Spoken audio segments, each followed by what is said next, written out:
This right here is the strategy that we use to scale e-commerce brands that are selling consumable products. There's this misconception that you need to focus on ROAS and all of that stuff, but it's completely wrong. It's fundamentally wrong to focus on ROAS, and I'm going to show you what you need to focus on in this document right here. So the first thing that you want to identify in your business is your brand introducer. This right here is the product that generates the most amount of new customers whilst also generating a high repurchased anything rate, comes with a high average order value, and that comes with a high 90-day LTV on this specific product. Once you have identified this product, this is when you can move on to the next thing, which is identifying what is your CAC, what your average gross profit is in your first order, and then what is your average LTV gross profit in 90 days. So for example, this client right here earns 140 NOK in net profit per new customer in 90 days. So that means that if we generate this client 1,000 new customers per month, they generate 140,000 NOK in net profit in 3 months from now. And this is compounding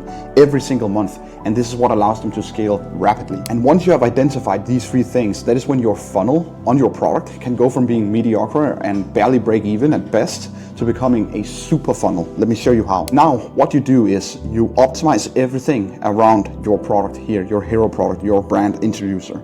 And instead of just offering a simple purchase one and buy it for 111, you introduce 3 packs and you introduce 6 packs. And this right here just bumped this AOV from 111 to 372. And that is something that is not going to be reflected in your CAC, which allows you to scale much faster and much more aggressively. So what happens after they have just bought this 6-pack or this 3-pack? That is when you, as a dirty businessman, you introduce them even more products that are complementary to their first product purchase. So here you can see a post-checkout upsell number 1. Here you introduce something that is relatable to this product that complements the product. You can then do the same thing again, and you can do the same thing again 3 times. You can be very, very aggressive with this because this right here is after someone have purchased and they can just add this to their order right then and there. So with this strategy, you want to focus on scarcity, you want to focus on urgency, and you want to focus on providing the customer with more value when buying more. And just like that, you've gone from 111 to a potentially 372 average order value plus the extras that you're selling in the post-purchase flow. And this is extremely important for you to scale your ad spend on any paid ads platform out there. And that is how we scale brands in 2025, utilizing this exact strategy.